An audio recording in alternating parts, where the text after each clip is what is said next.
Nosso cérebro é um tipo de rede complexa formada por neurônios que se conectam através de sinapse.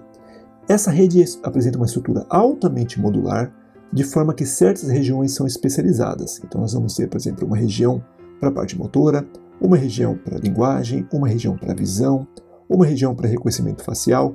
E essas regiões são conectadas, mas a sua funcionalidade é local, de forma que se nós removermos alguma dessas partes, nós temos que o indivíduo tem algumas habilidades que são afetadas. Então essa estrutura modular, ela vai definir então o que nós chamamos de comunidades, e nessa aula nós vamos aprender como a gente identifica essas comunidades em uma rede complexa. Essas comunidades também ocorrem na internet, em que nós temos uma rede de roteadores, e as diferentes cores representam roteadores em diferentes continentes. Então nós temos que os roteadores próximos geograficamente, eles vão estar mais conectados do que roteadores distantes. E isso define então uma estrutura altamente modular que vai formar também essas comunidades. E essa estrutura modular aparece também em redes sociais. Então aqui nós temos uma rede do Twitter. Nessa rede nós temos usuários ligados ao Partido Mediterrâneo, que são representados pelos nós em azul. Nós temos usuários relacionados ao Partido Democrata e nós temos também jornalistas. Então nós notamos que há uma tendência de que usuários desse Partido do Mediterrâneo tendem a se conectar, da mesma forma que Partido Democratas, e essa rede ela representa então o fluxo de informação e nós vemos que há uma polarização entre esses dois partidos. E essa estrutura modular pode ser vista também em rede de colaboração científica. Então nós temos aqui pesquisadores do Instituto Santa Fé dos Estados Unidos, e esse instituto foi o primeiro instituto a realizar pesquisas em sistemas complexos do mundo. Então nós vemos claramente que pesquisadores que estudam a estrutura do RNA estão conectados, da mesma forma que pesquisadores que trabalham com física e estatística também, modelagem ecológica também. Então nós vemos que há uma tendência de que pesquisadores da mesma área tendem a colaborar entre si, e isso acaba então gerando uma rede com uma estrutura altamente modular. Então nós podemos ver que redes complexas são formadas por módulos, que são formados por vértices altamente conectados entre si, mas há poucas conexões entre esses módulos. Então, na verdade, são agrupamentos que nós podemos ver que há um padrão de conexão muito forte aqui, mas entre esses vértices, por exemplo, verde e vermelho, há poucas conexões. E uma pergunta fundamental é, como é que nós identificamos esses módulos em uma rede? Então, aqui nós temos os dois tipos de comunidades. Nós temos aqui o caso em que os vértices pertencem apenas a uma das comunidades, ou um segundo caso em que os vértices podem pertencer a mais de uma comunidade, ou seja, temos um caso fuzzy. Nós podemos observar que essa estrutura de comunidade ela acaba sendo refletida na matriz de adjacências. Então, se nós temos aqui, esses seriam os vértices e esses seriam os vértices J, e essa aqui seria a nossa matriz de adjacência A, se nós ordenarmos de forma que 1 até n seja da comunidade 1 e de n mais 1 até 2n seja da comunidade 2, por exemplo, nós vamos observar um padrão em bloco, ou seja, esses vértices tendem a conectar entre si muito mais fortemente do que com os vértices nessa outra comunidade. Então nós podemos ver uma estrutura de bloco que aparece na matriz de adjacência.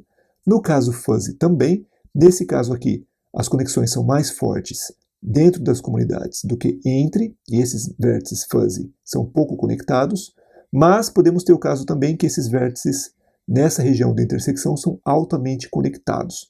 Isso acaba gerando então uma região um pouco mais escura na matriz de adjacência. Então o primeiro método para identificar comunidades que foi sugerido, ele foi sugerido pelo Mark Newman e pela Michelle Grivan, num artigo publicado no PNAS, e ele define comunidades em termos da medida chamada Between Centrality. Então a Between Centrality é uma medida que define a centralidade de um vértice de acordo com a carga que esse vértice recebe. Então, por exemplo, se eu definir que esse eta é o número de caminhos entre A e B que passam por I, e eta de AB é o número de caminhos entre A e B, então nós temos que, se nós calcularmos o Between Centrality para todas as arestas, nós temos que essa aresta aqui é a que vai receber o maior número de caminhos, ou seja, vai receber o maior tráfego. Por quê? Porque se eu quiser conectar os vértices dessa região com os vértices dessa outra região, ou seja, eles vão passar uma informação dessa região para essa, nós temos que essa informação terá que passar necessariamente por esse caminho, por essa aresta. Então nós temos que essa aresta aqui representa a maior medida de Between Centrality. Então o algoritmo funciona da seguinte forma, ele vai calcular a centralidade de todas as arestas e ele vai remover a aresta com maior centralidade. No caso de ter empate, então ele tira uma aresta aleatória. Ele vai recalcular a centralidade no grafo que eu removi essa aresta e vai fazer uma iteração do passo 2, ou seja, ele vai remover novamente com maior centralidade e vai fazendo isso até remover todas as arestas. Então aqui nós temos um exemplo, então aqui teria, por exemplo, uma aresta que seria a aresta com maior between centrality, então ela é removida. Depois dela, a gente vai remover então essas duas arestas aqui e mais essas duas aqui. E a gente vai fazer esse processo até que nós não tenhamos mais nenhuma aresta na rede. Então, no fundo, nós temos um processo de decomposição hierárquica. Ou seja, eu vou remover primeiro essa aresta, então eu vou ter duas comunidades, como aparece aqui. Então, a gente pode ver que nós temos duas comunidades. Feito isso, eu vou remover essa aresta, esta e esta. Então, eu vou ter 1, 2, 3, 4, 5, 6 comunidades, onde esses vértices isolados formam, então, uma comunidade de apenas um vértice. E vou fazendo isso, então, até remover todos os vértices. E aí, uma questão que eu preciso é determinar onde que eu paro essa remoção. Então, aqui nós temos um exemplo de uma rede complexa do clube de karatê, de Zachary.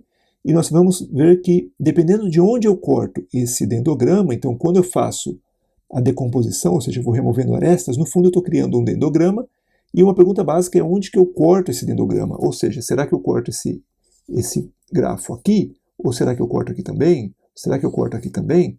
Então depende, a gente vai ver que vai ter uma medida que vai nos ajudar a encontrar essa melhor divisão.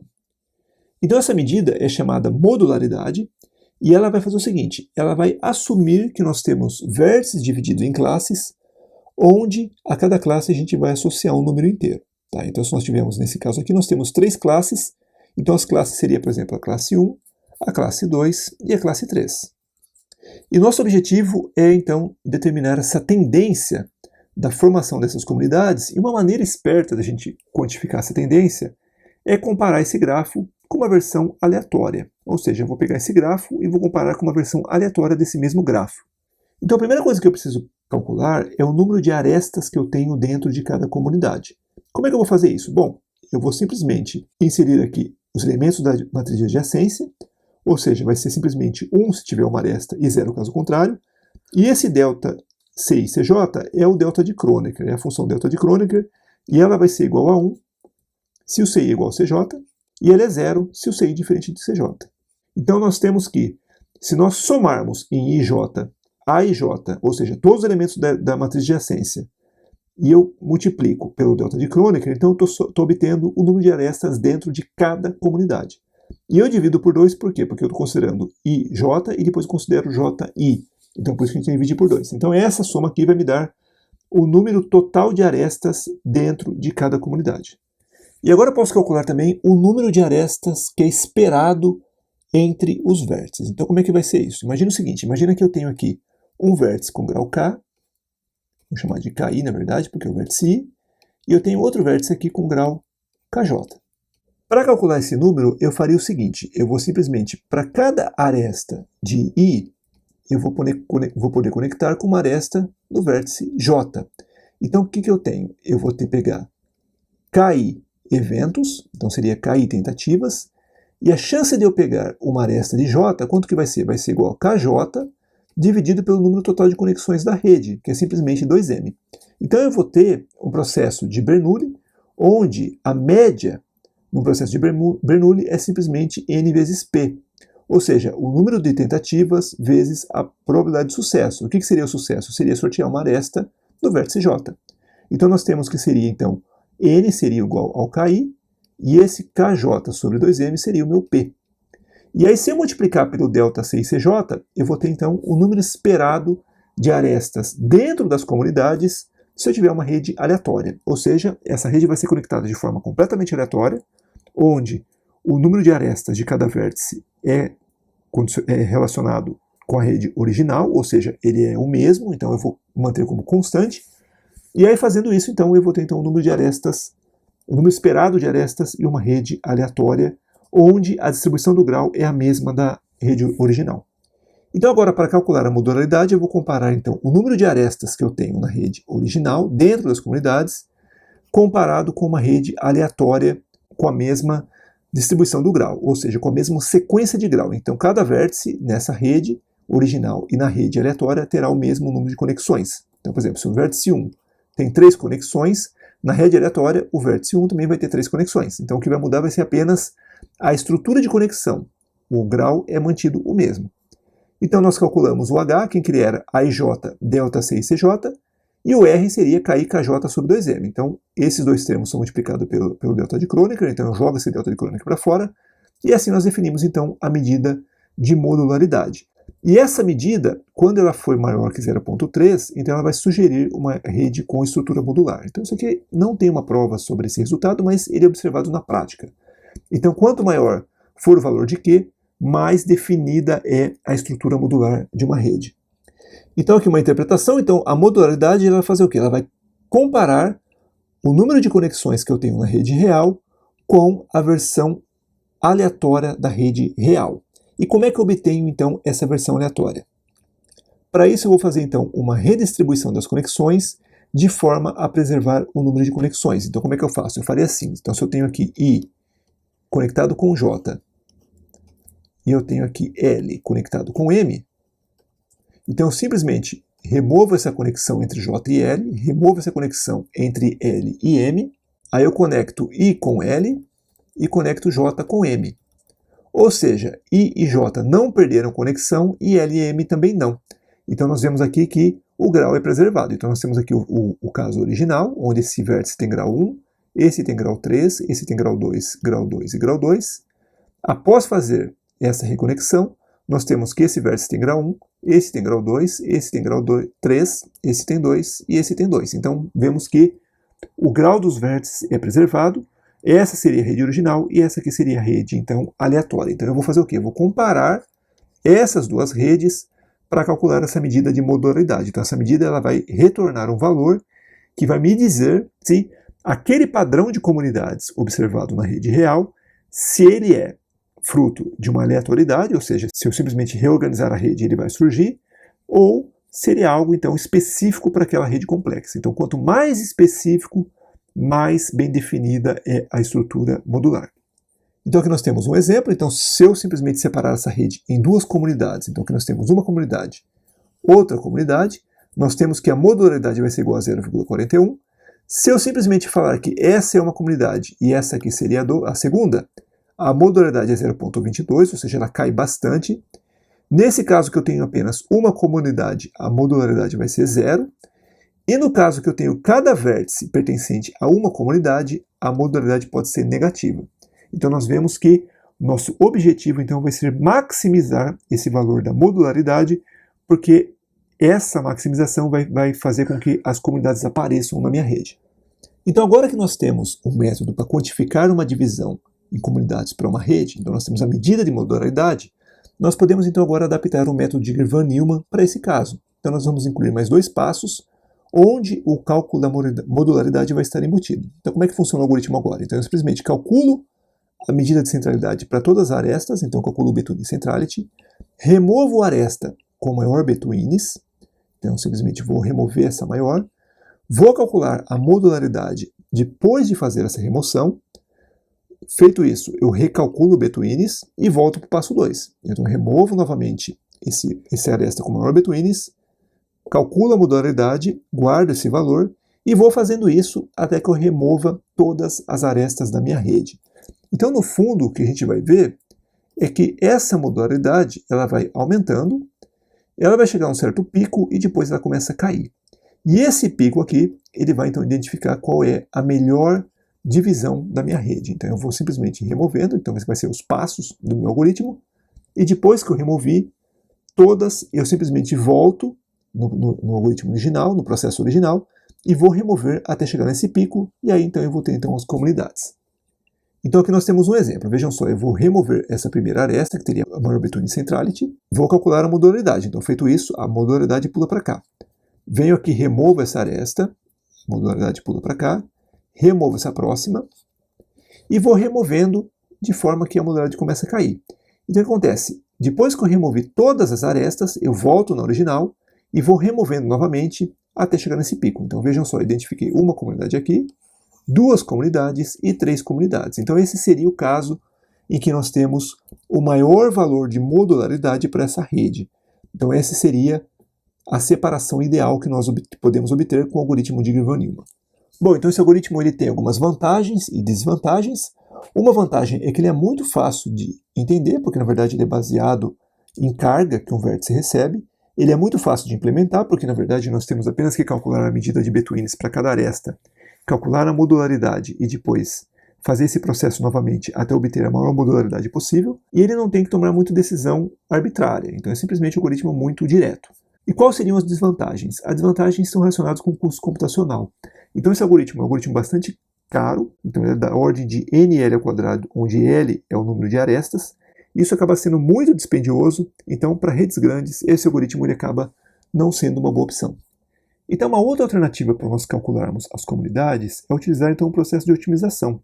Se nós temos que a maior modularidade fornece a melhor divisão da rede, então se nós maximizamos a modularidade, então nós podemos obter a melhor separação possível. Então essa é a ideia do algoritmo guloso. O que ele vai fazer? Ele vai simplesmente tentar encontrar a melhor partição associada com a maximização da modularidade. Só que, no entanto, como esse processo de encontrar a melhor modularidade possível é um problema NP completo, ele acaba usando então o processo de otimização, que é um processo heurístico, e ele consegue encontrar então um máximo local de modularidade, que muitas vezes corresponde ao máximo global, mas ele acaba tendo uma boa solução. Então, basicamente, o algoritmo funciona da seguinte forma. Então, a cada passo, cada vértice vai começar, então, numa comunidade sozinho. Então, cada vértice vai estar separado um do outro. E a cada passo eu vou fazer o seguinte, eu vou tentar incluir uma aresta. Essa aresta, ela está na rede original, não é uma aresta que eu coloco, então é uma aresta que existe. Então, eu vou checar todas as arestas e vou verificar qual aresta fornece a maior diferença na modularidade. Então, eu calculo a modularidade inicial, calculo a modularidade depois de incluir essa aresta e verifico qual das arestas fornece a maior diferença. Feito isso, eu vou selecionar então essa aresta com a maior diferença, repito o processo e com isso então eu vou obter uma rede totalmente conectada, que é a rede original. E aí o que acontece? Novamente, nós vamos ter que a modularidade vai encontrar um pico e ela vai cair. Então nós voltamos no processo original, ou seja, na rede em que os vértices estão separados, e vou incluindo a aresta até chegar nesse pico. E aí chegando nesse pico, então, eu tenho a melhor separação possível. Então é basicamente essa a ideia. Então nós temos que iniciamos com uma rede onde cada vértice é uma comunidade separada. Vou incluir uma aresta que maximize a modularidade, ou seja, a aresta que vai fornecer a melhor modularidade em relação ao caso anterior. Incluo essa aresta. No passo seguinte, eu faço um recálculo dessa modularidade para cada aresta que eu vou inserir e vou fazendo esse processo, então, de forma iterativa até obter a rede original. Feito isso, eu volto nos vértices separados e vou incluindo a aresta até chegar a esse máximo da modularidade. Então, basicamente, essa é a ideia do algoritmo guloso, que é chamado Fast Grid, que é usado, então, para identificar as comunidades usando otimização. Então, aqui nós temos uma amostra desse algoritmo, então ele vai aumentando a modularidade até obter um pico, e assim que ele começa a cair, então, ele já para, de forma que ele consegue identificar, então, as comunidades nessa rede aqui, que é a rede de Karatê, onde nós temos duas comunidades. Embora o método Fast Grid seja melhor que o método de Green-von-Neumann, principalmente em termos computacionais, mas também em resolução ele acaba sendo melhor também, ele não fornece uma solução ótima, então ele pode ser aprimorado. Um aprimoramento desse método foi o algoritmo de Louvain, e nesse método, o que ele faz? Ele vai seguir uma ideia parecida com o Fast Grid, mas ele vai ter um passo a mais que tenta juntar comunidades de forma a melhorar, então, essa modularidade obtida. Então, no algoritmo de Louvain, ele funciona da seguinte forma. Eu vou associar, então, os vértices a diferentes comunidades, de forma aleatória, começando. E aí eu vou fazer o quê? Eu vou simplesmente tentar juntar duas comunidades, ou seja, eu vou mover um vértice para uma outra comunidade e vou calcular a diferença na modularidade. Então, eu faço isso com esses dois. Eu pego esse vértice aqui, tento com esse outro, e vou fazendo todas as tentativas. E aí eu vou simplesmente juntar os vértices que fornecem a maior variação na modularidade. Então, aquele que der uma variação muito positiva, eu vou simplesmente selecionar. E fazendo isso, eu vou obter, então, uma primeira separação. Então, esse aqui seria o passo 1 do algoritmo. No passo 2, eu vou fazer o seguinte. Agora eu vou pegar essas comunidades que eu já tenho e vou falar que cada comunidade agora vai ser um vértice. De forma que o número de conexões que eu tenho dentro da comunidade vai ser o peso da conexão para o vértice mesmo. E o número de conexões entre comunidades vai definir, então, o peso dessa aresta nesse novo grafo. Feito isso, eu vou identificar novamente as comunidades e vou repetir o processo até que eu chegue, então, o caso em que eu tenho uma única comunidade. Para cada passo, eu vou calculando a modularidade e depois eu volto no processo original e vou andando novamente até obter o máximo. Então, agora que nós sabemos como identificar as comunidades, nós estudamos apenas 3 métodos nesse caso, que são os 3 principais métodos usados hoje em dia, nós precisamos ter uma maneira de quantificar se um método é melhor do que o outro. Então, como é que eu vou comparar o Grignard-Newman com o FastGrid? Como é que eu vou falar que o Grignard-Newman, por exemplo, é melhor que o FastGrid ou vice-versa? Então, nós temos que definir uma maneira de fazer essa análise. E para isso, nós precisamos de uma maneira para gerar redes com estrutura de comunidades e ter medidas para quantificar essas comunidades que nós obtivemos. Então, o primeiro algoritmo para gerar redes com estrutura de comunidades foi proposto pelo Grignard-Newman, e o algoritmo é bastante simples. A gente faz o seguinte, a gente começa então com 128 vértices, e cada vértice vai estar associado a uma comunidade. Nós temos então 4 comunidades, então essa aqui seria, por exemplo, a comunidade 1, a comunidade 2, a comunidade 3 e a comunidade 4. E temos que cada vértice vai ter então 16 conexões. Ele vai ter algumas conexões com outras comunidades, a gente vai chamar isso de K-out, então são conexões com outras comunidades, e ele vai ter também um conjunto de conexões que vai ser com a comunidade que ele pertence. Então a gente vai chamar isso aqui de K-in.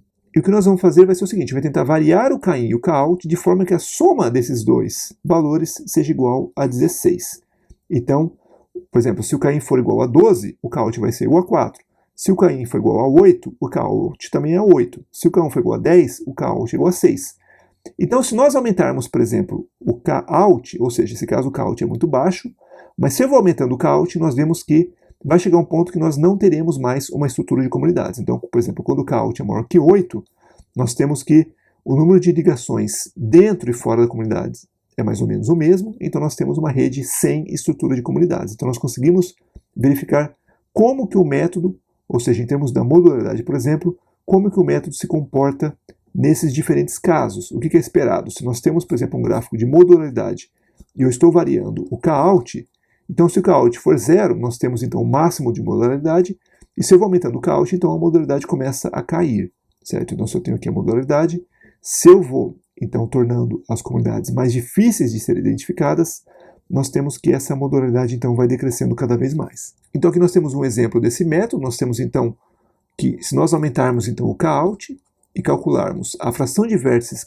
classificados de forma correta, porque vejam que inicialmente nós temos uma estrutura de classes, vejam só, quando nós temos aqui os vértices divididos inicialmente, nós temos esses vértices pertencem à classe 1, esse pertence à classe 2, a classe 3 e a classe 4. Então nós vamos comparar essa classificação original com a classificação que nós obtemos depois de aplicar o método. Então aqui nós temos a comparação do método de Grignard-Newman, baseado na medida de Betoni-Centrality. Nós temos o caso então que usa a caminhada aleatória e o caso que usa a menor distância.